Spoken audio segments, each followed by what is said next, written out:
Muito boa noite, que a graça, a paz bendita do nosso Senhor e Salvador Jesus Cristo seja com você, com a sua família, com todos os que nos assistem nesse momento, e que todos vocês possam ser edificados pela palavra do Senhor, possam crescer em sabedoria e conhecimento através da leitura, do estudo sistemático da palavra do Senhor. É um prazer, é um privilégio ter você conosco nessa noite. Muito obrigado por ter aceito o nosso convite para estar conosco nessa noite, para participar desse culto conosco nessa noite. E nós rogamos desde já bênçãos espirituais sobre a sua vida, sobre a tua casa, e que aquilo que você veio procurar hoje através desse estudo, crescimento, consolo, conforto, louvor a Deus, que tudo isso você possa encontrar aqui conosco nessa noite. Fique muito à vontade em nosso meio. É um prazer, repito, ter você aqui conosco nessa noite. Queria convidar você a abrir a sua Bíblia para que nós possamos fazer então uma leitura inicial, e essa leitura se dará no Salmo 112. Salmo 112.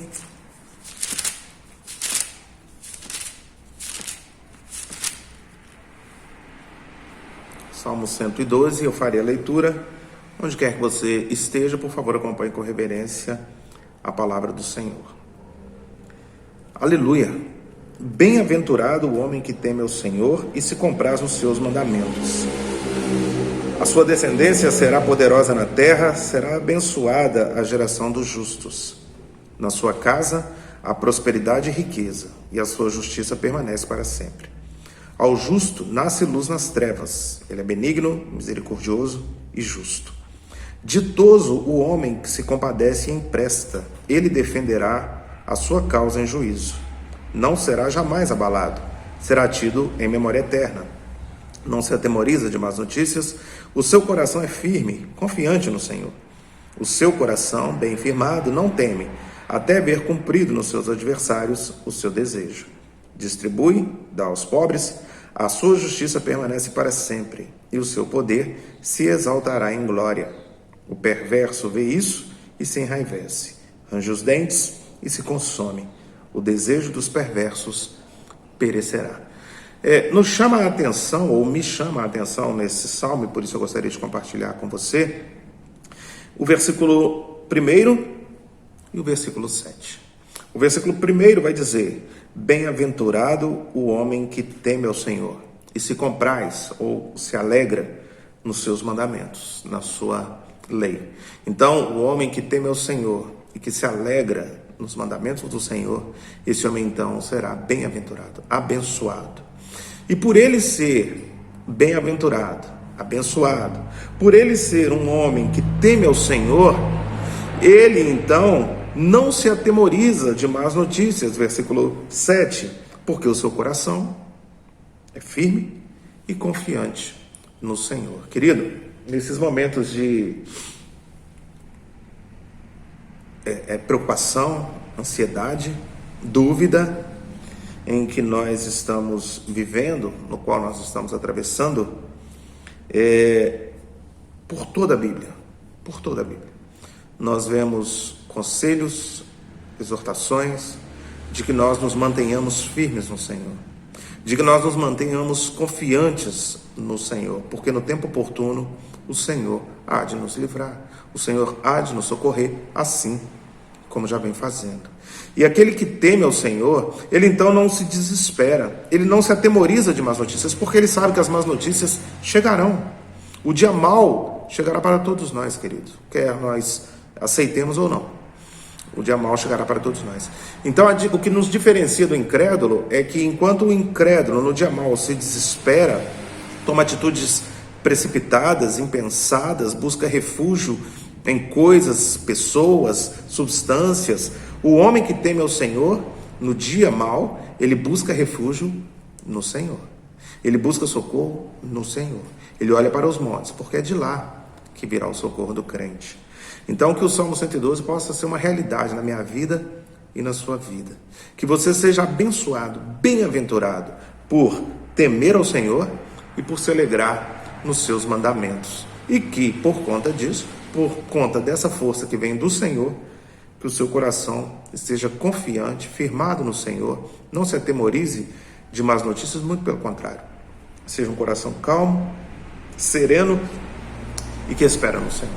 Deus abençoe muito, muito a sua vida. Eu gostaria de orar com você.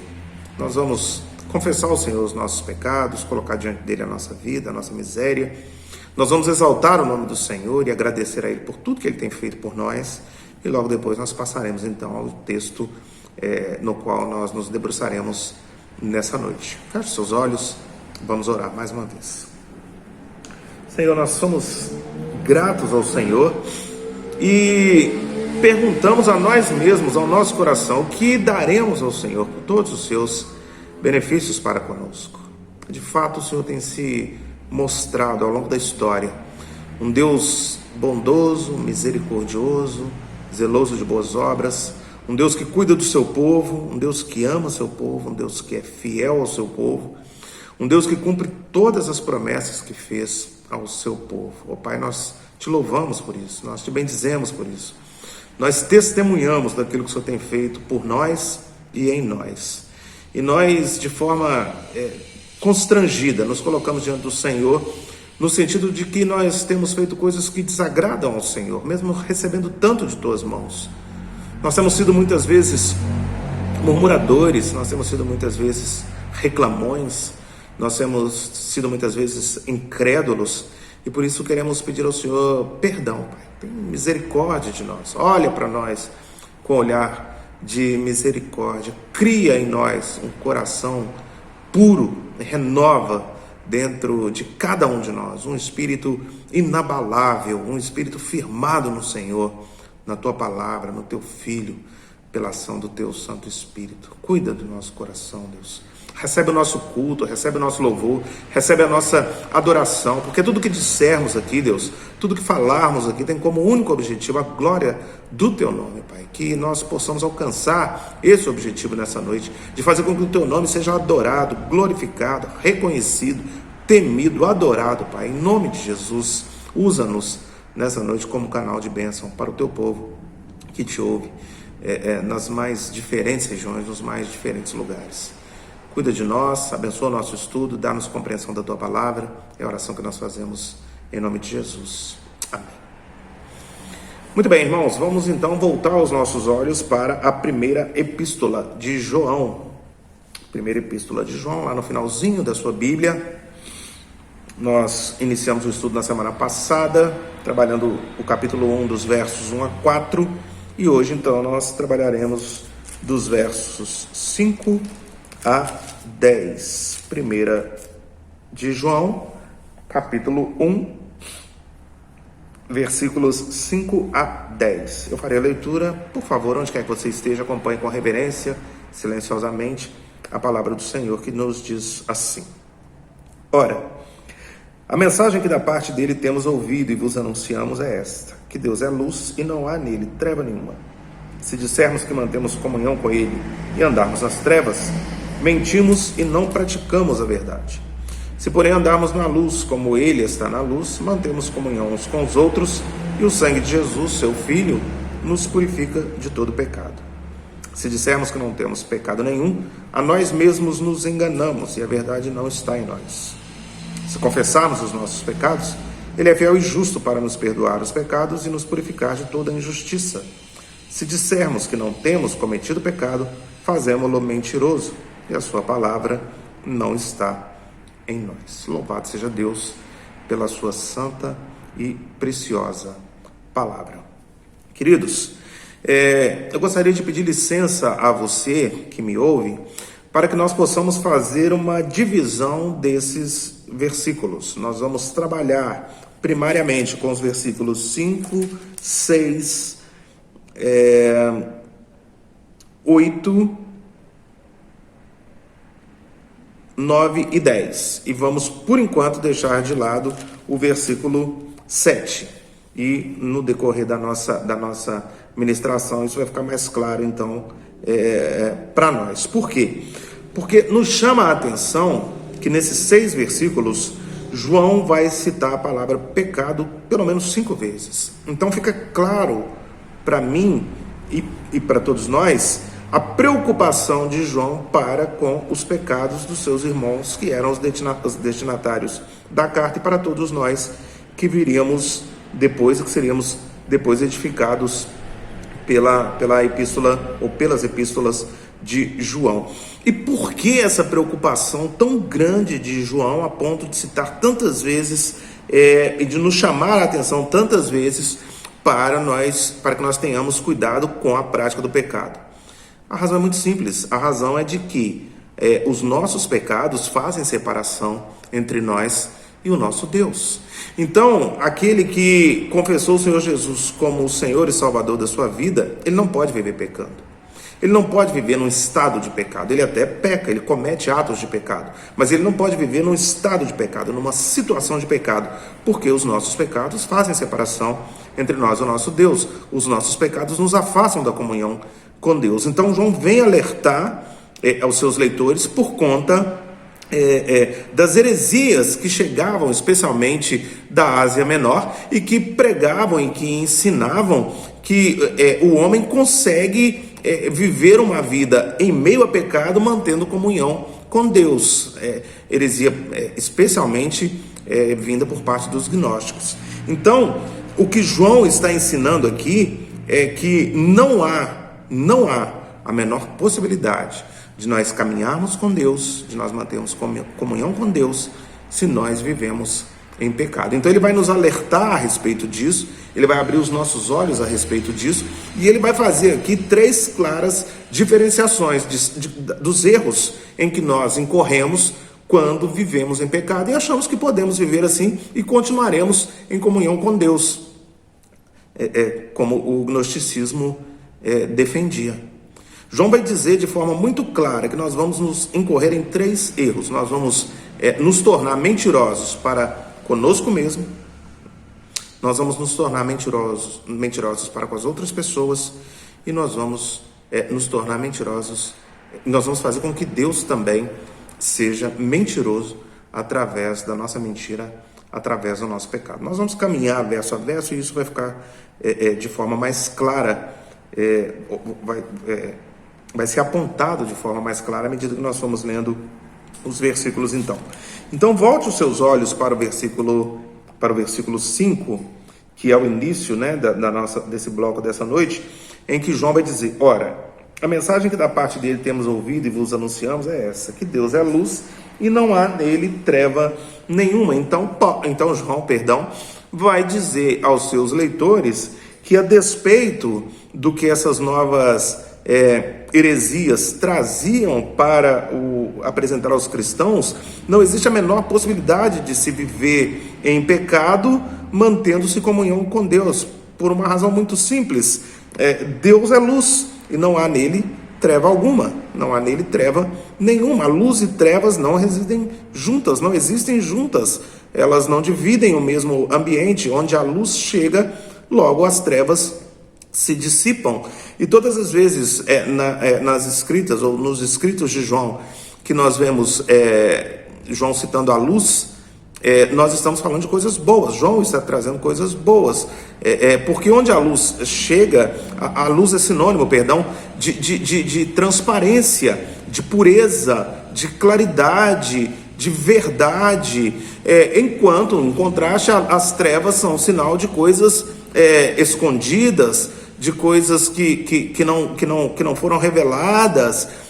Então João faz essa separação desde o primeiro versículo. Deus é luz, Deus é transparência, Deus é pureza, Deus é claridade, e por conta disso as trevas não podem habitar com ele. Nele não há treva nenhuma, é o que vai dizer aí o versículo 5. Então não existe a menor possibilidade de se viver em pecado caminhando com Deus, ou melhorando a frase, se caminhar com Deus se nós estivermos vivendo em pecado. Observe que João, dos versículos 1 a 4, ele nos apresentou a Jesus Cristo. Ele nos disse quem Jesus Cristo é, aquele que era desde o princípio, que temos ouvido, que temos visto, o verbo da vida. E agora ele vai nos mostrar quem Deus é. Ele vai nos levar até os atributos de Deus, até a pessoa de Deus. Deus é luz, nele não há treva nenhuma. Deus é bondade, Deus é misericórdia, Deus é transparência. Então o pecado não pode coabitar com um Deus santo. Então, enquanto é em pecado, a nossa comunhão com Deus está comprometida. E aí ele começa no versículo 6 a nos mostrar isso de forma muito clara. E ele já vai dizer no versículo 6 que se nós dissermos que mantemos comunhão com Deus em Cristo e andarmos nas trevas, nós mentimos e não praticamos a verdade. Então no versículo 6 João está dizendo que se nós andamos com Deus em Cristo, mas estamos nas trevas, nós estamos mentindo para as pessoas que estão à nossa volta. Nós estamos enganando as pessoas que estão à nossa volta. É um tipo de farisaísmo, é aquilo que Jesus Cristo tanto condenou, de nós pregarmos uma coisa e de vivermos outra, de nós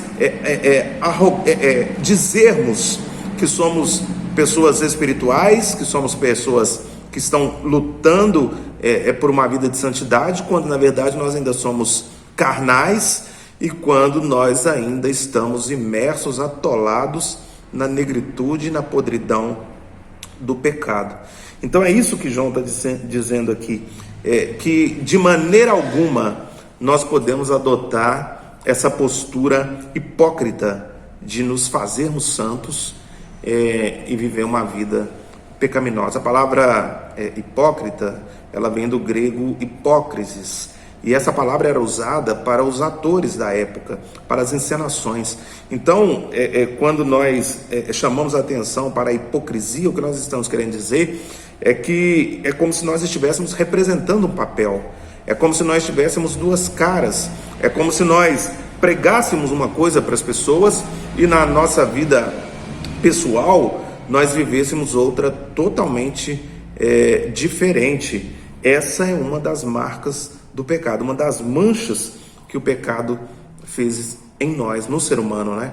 Tornar o ser humano alguém hipócrita, alguém que fala uma coisa, mas que vive outra, alguém que prega uma coisa, mas a sua vida é totalmente outra, né? É uma ortodoxia muito santa, uma pregação muito santa, mas uma ortopraxia, uma prática, uma vida totalmente afastada das coisas de Deus. Não há comunhão entre luz e trevas. Vou citar Isaías mais uma vez. Os nossos pecados fazem separação entre nós e o nosso Deus. Então, nós mentimos para as pessoas, nós conseguimos até muitas vezes enganar as pessoas, nós conseguimos muitas vezes fazer com que as pessoas pensem que nós somos mais espirituais e mais santos do que na verdade nós somos, e não nos apercebemos do mal que nós estamos causando, do estrago que nós estamos causando e de como nós podemos nos tornar pedra de tropeço para essas pessoas. Eu separei aqui dois textos para reforçar essa afirmação de João. Um deles está no Evangelho de Mateus, capítulo 7, a partir do versículo 17. Mateus 7, a partir do versículo 17, o texto vai dizer assim, Mateus 7, a partir do versículo 17. Assim toda árvore boa produz bons frutos, porém a árvore má produz frutos maus. Não pode a árvore boa produzir frutos maus, nem a árvore má produzir frutos bons. Toda árvore que não produz bom fruto é cortada e lançada ao fogo. Assim, pois, pelos seus frutos os conhecerei. Então, não há como nós falarmos uma coisa e vivermos outra. São as nossas ações, o nosso dia a dia, o nosso relacionamento com as pessoas que vão de fato dizer se nós vivemos aquilo que pregamos. Nós conhecemos a árvore pelos frutos. Nós conhecemos a árvore pelos frutos. E lá em Gênesis 3 também, versos 12 e 13, quando da queda, né? Os nossos primeiros pais colocando culpa um no outro, né? Criando situações para que Deus retirasse a sua ira deles, né? Foi a mulher que tu me destes, foi a serpente que me sugeriu. Então, nós mentindo para as pessoas, nós enganando as pessoas para parecermos melhores do que realmente somos. Isso é um perigo terrível que nós corremos, queridos. Terrível, porque quando João nos adverte a respeito do pecado, é para que nós tenhamos consciência do estrago que o pecado pode fazer na vida do crente. Quando você vê grandes nomes bíblicos caindo em pecado, e a Bíblia, o Espírito Santo não poupou nenhum deles, aqueles que pecaram, a Bíblia revela o seu pecado, revela onde eles caíram. Isso nos serve de alerta, de advertência de que homens santos caem em pecado, de que homens santos falham e de que por isso nós nos devemos manter sempre vigilantes, sempre atentos. A nossa confissão de fé vai dizer que o pecado, ele nos corrompeu totalmente. Ele corrompeu o homem totalmente em todas as suas faculdades. Então nós precisamos reconhecer a nossa fraqueza, a nossa limitação. Nós devemos reconhecer que o bem que nós queremos fazer, raramente nós fazemos, mas o mal que nós não queremos fazer, esse está sempre diante de nós, porque assim nós poderemos buscar socorro, assim nós poderemos buscar ajuda, e esse socorro e essa ajuda se encontra na cruz. É na cruz de Cristo que nós vamos buscar esse socorro, nós vamos buscar essa ajuda. Nos cultos dominicais nós estamos trabalhando nas 2 semanas anteriores e no próximo domingo, o capítulo 2 de Efésios. E o texto lá, Paulo vai dizer que nós estávamos mortos em nossos delitos e nossos pecados.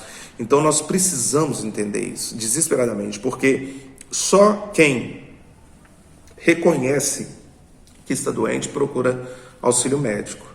Se nós acharmos que nós somos tão espirituais como essas heresias que tentavam destruir a igreja do primeiro século, entrar pelas portas da igreja do primeiro século, se nós crermos nisso e acreditarmos que nós somos tão espirituais, que nós já estamos livres do pecado, ou que podemos conviver com o pecado sem que ele nos contamine, queridos, nós estaremos em terrível situação. Em terrível situação. Nós estaremos afastados das bênçãos de Deus, da comunhão com Deus.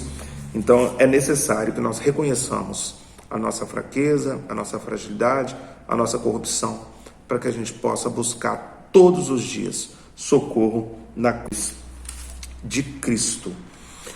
O versículo 7, assim como eu havia pedido aos irmãos, nós vamos deixar para o final, para a conclusão, e vamos então para o versículo 8, porque o versículo 8 vai dizer assim: se dissermos que não temos pecado nenhum, a nós mesmos nos enganamos e a verdade não está em nós. Então, lá no versículo 6, João vai dizer que nós enganamos as outras pessoas, que nós criamos um personagem, que nós criamos uma máscara e que usamos essa máscara de acordo com as nossas necessidades. Precisamos lidar com alguém, colocamos determinada máscara. Amanhã vamos ter que lidar com uma outra pessoa, colocamos uma outra máscara, e assim nos meios nos quais nós circulamos diariamente para enganar as pessoas, para ludibriar as pessoas. Aqui no versículo 8, João vai dizer que se nós dissemos que não temos pecado, nós enganamos a nós mesmos, e a verdade não está em nós. E aí nós caímos então no grande perigo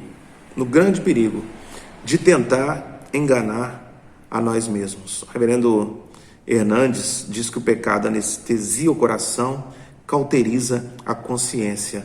E é exatamente isso que acontece. Nós começamos a mentir para nós mesmos, nós começamos a colocar um peso menor nos pecados que nós cometemos, nós começamos a achar, a tentar nos iludir de que as nossas faltas são normais. Todo mundo peca, eu peco também. O pastor já disse que nós jamais conseguiremos não pecar, né? É uma citação de Agostinho: não posso não pecare, não posso não pecar. Então, já que eu não posso não pecar, eu vou pecar. Nós mentimos a nós mesmos e a verdade não está em nós, porque aquele que foi alcançado pela graça, aquele que entendeu o plano redentivo de Deus em Cristo, e daquele que foi agraciado com o Espírito Santo de Deus quando da sua conversão, ele não vive pecando. Ele não vive pecando. Ele continua numa batalha terrível, espírito e carne, mas ele não se entrega. Ele continua lutando. Ele continua lutando. Ele, através das suas atitudes, através dos meios de graça, através do seu compromisso com as coisas de Deus, da sua comunhão com Deus, ele vai crescendo em santidade dia após dia e vai, dia após dia, se livrando da mancha do pecado. Essa é a luta do crente. E não simplesmente se entregar e dizer, bom, já que todo mundo peca, eu sou apenas mais um no meio da multidão. Nós estamos enganando a nós mesmos, porque nós precisamos exercitar dia a dia os frutos do Espírito de Gálatas. Nós precisamos dia a dia mortificar a nossa carne. Nós precisamos dia a dia nos parecer mais com nosso Senhor e Salvador, Jesus Cristo. Mas, João vai dizer isso aqui no versículo 8, por achar que nós podemos enganar a nós mesmos e de que isso vai ficar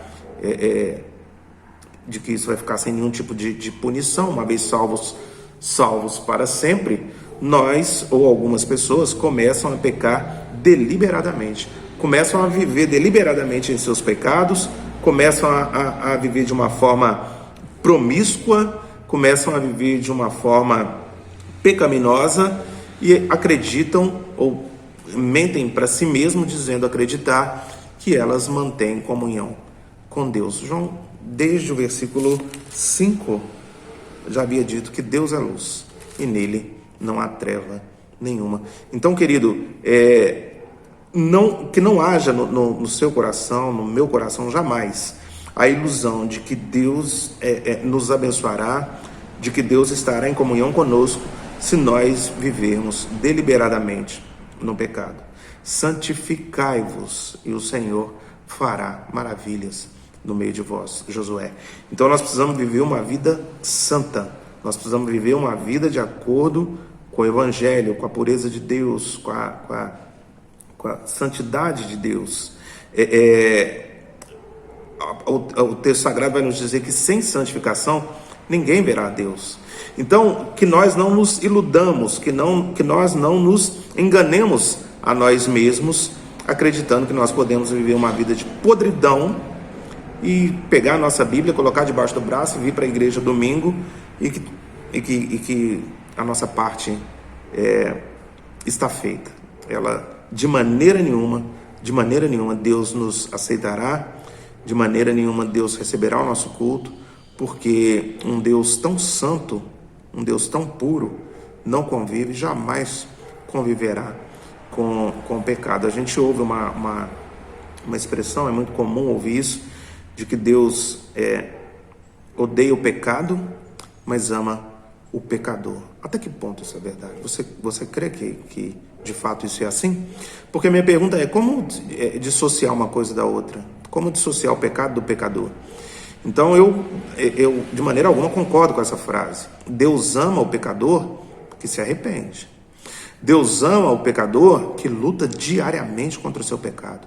Deus ama o pecador que tem vergonha do seu pecado, que logo após errar,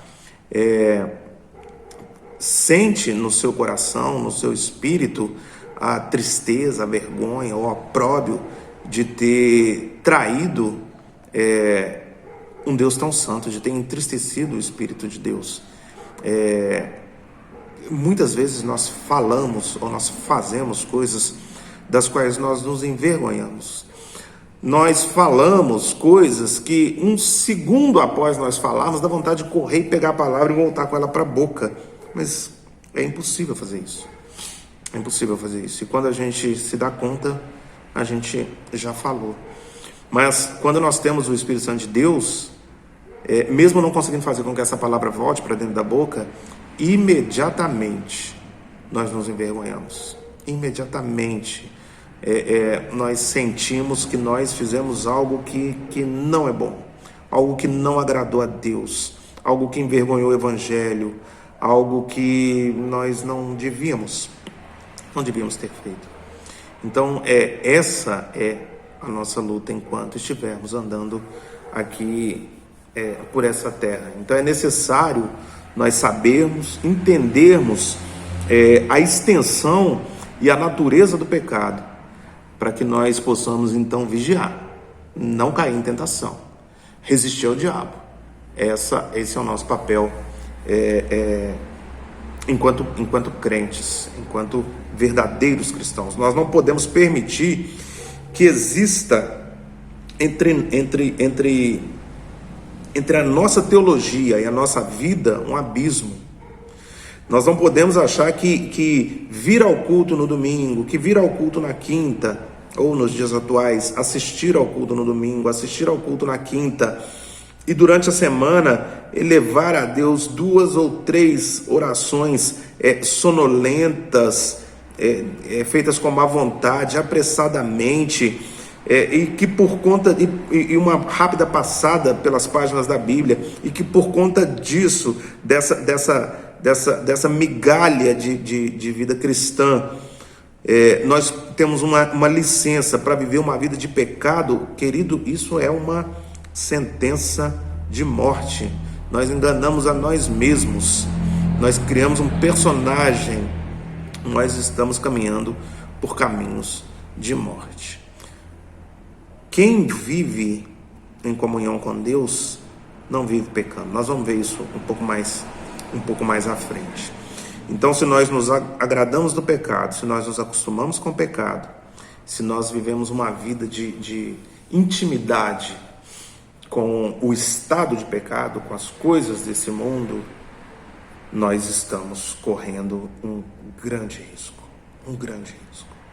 Muitas vezes nós terceirizamos a nossa culpa para mentir para nós mesmos, para nos aliviar. Nós falhamos e dizemos que a falha foi do outro, assim como disse os nossos primeiros pais, né, que eu citei aqui no primeiro ponto. Então a nossa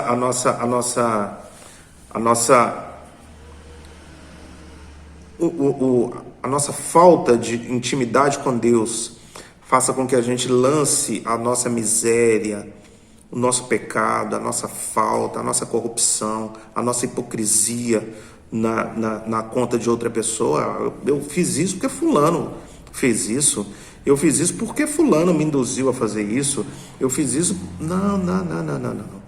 Deus tratará com cada um de nós individualmente. Então você pode enganar as pessoas, você pode enganar a você mesmo, mas você não enganará a Deus. Nós vamos falar disso agora no próximo versículo. Você pode enganar as outras pessoas, você pode enganar você mesmo. Talvez isso te faça bem, talvez faça bem a você colocar a culpa no seu irmão, dizer que o seu esfriamento, que a sua falta de fé, que a sua dureza de coração é culpa do outro irmão que te virou a cara, que fechou a cara para você, que não correspondeu à sua expectativa. Talvez faça bem a você isso, talvez isso traga algum tipo de alento a você, se achar mais espiritual do que os outros. Mas, repito, querido, Deus vai tratar com cada um de nós. Cada um terá de dar contas a Deus. Cada um de nós terá de dar contas a Deus. Então é urgente, é imprescindível que nós reconheçamos a nossa pecaminosidade, que nós reconheçamos o nosso estado, a nossa natureza. E aí eu separei então 3 textos para que nós pudéssemos referendar aquilo que João está dizendo aqui. Vamos para Romanos capítulo 3.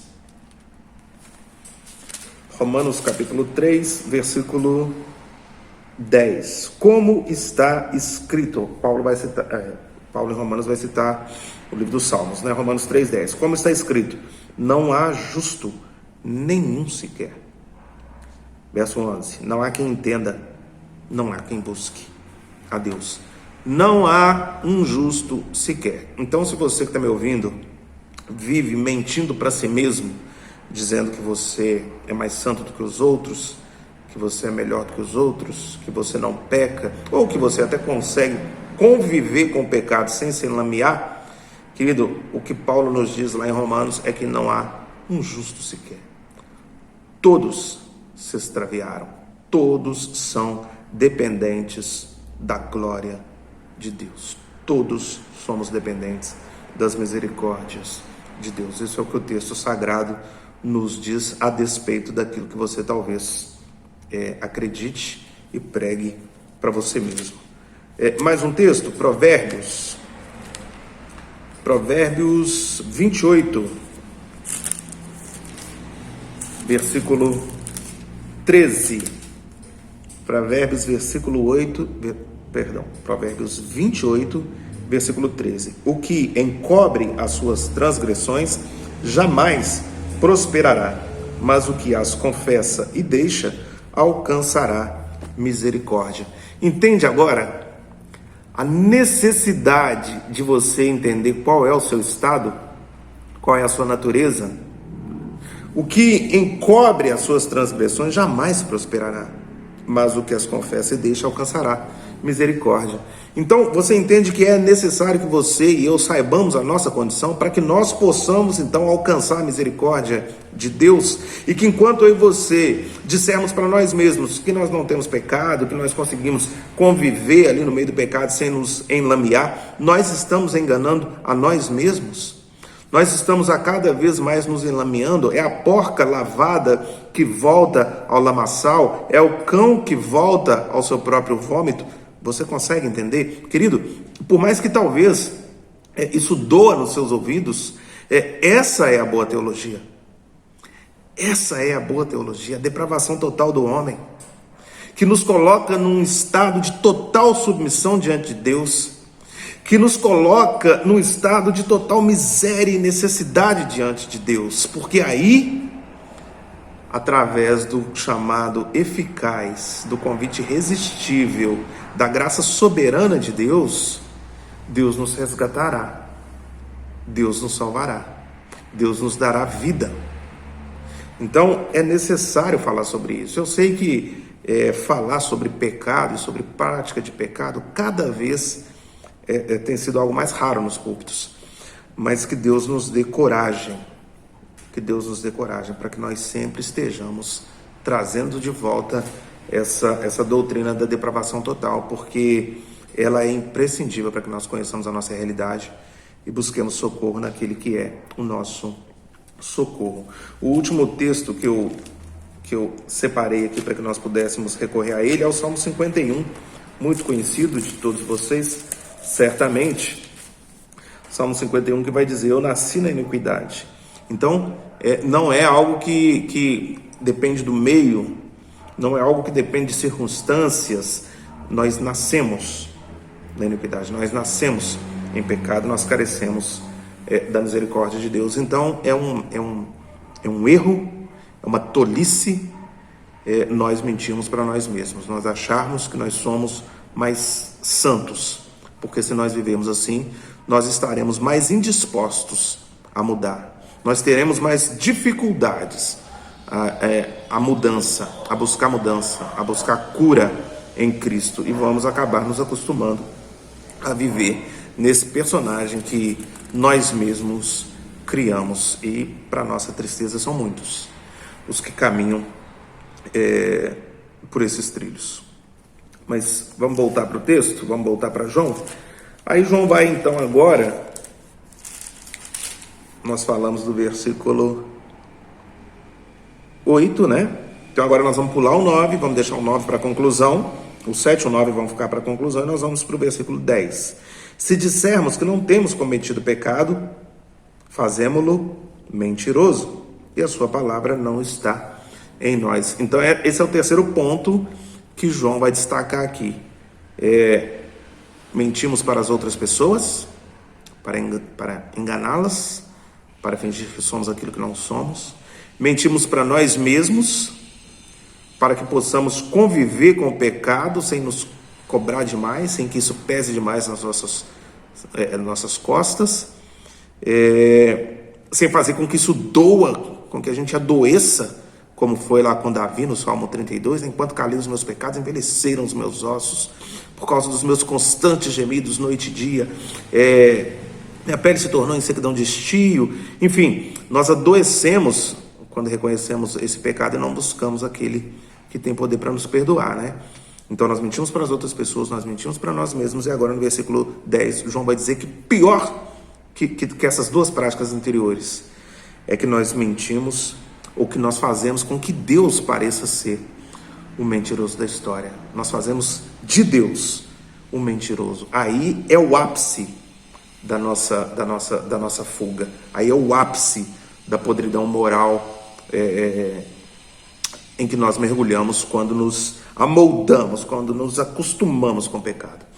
Porque João vai dizer aqui que se nós dissemos que não temos cometido pecado, nós fazemos com que Deus seja mentiroso. Então, em nossa busca desesperada de esconder os nossos erros, nós tentamos então colocar esses erros nas costas, ou sob a responsabilidade, fica melhor, sob a responsabilidade de Deus. Depois de mentir para os outros, de mentir para nós mesmos, agora nós tentamos fazer com que Deus seja mentiroso. Quando nós negamos que somos pecadores, nós anulamos a sua palavra.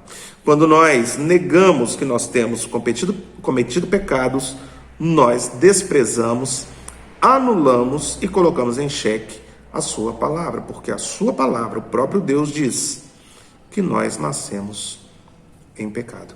Então, queridos, vejam como é gradual a escalada, como é uma escalada cada vez mais perigosa, tortuosa, e que demonstra para quem vive nessas práticas a fragilidade moral, a fragilidade de caráter e a condição desesperadora em que o ser humano vive, em que o ser humano caminha. Quando nós negamos que nós somos pecadores, quando nós dissemos eu não tenho pecado, nós estamos fazendo com que a obra expiatória de Jesus Cristo não tenha o menor valor. Não tem o menor valor. Se Jesus Cristo morreu para expiar os pecados e nós não temos pecados, logo a sua obra é nula, a sua obra é desnecessária. Então nós estamos dizendo que o próprio Deus, a segunda pessoa da Trindade, desceu de sua glória, veio à terra, conviveu durante cerca de 33 anos com pecadores, ouvindo e vendo pessoas manchadas pela corrupção do pecado, ouvindo e vendo atos deliberados de desobediência a Deus, de rebeldia a Deus, e ainda assim não pecou, e ainda assim morreu por nós, e ainda assim carregou sobre si todos os nossos pecados, todas as nossas falhas. E se nós não admitimos que nós temos pecado, o que nós estamos dizendo é que tudo isso não passou de um ato desnecessário, totalmente nulo, sem efeito. Querido, quando nós dizemos que não temos pecado, nós escarnecemos da cruz de Cristo, nós zombamos da cruz de Cristo, nós zombamos do sacrifício que Cristo fez por nós. Consegue entender então a preocupação de João?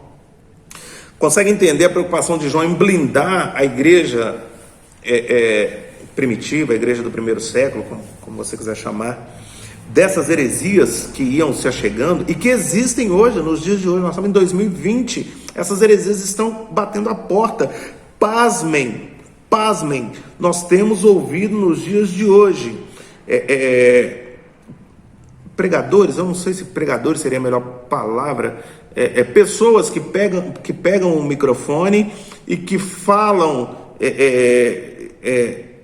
dizendo ser boca de Deus, como se fossem pregadores, os coaches espirituais, né? Dizendo que nós somos iguais a Deus.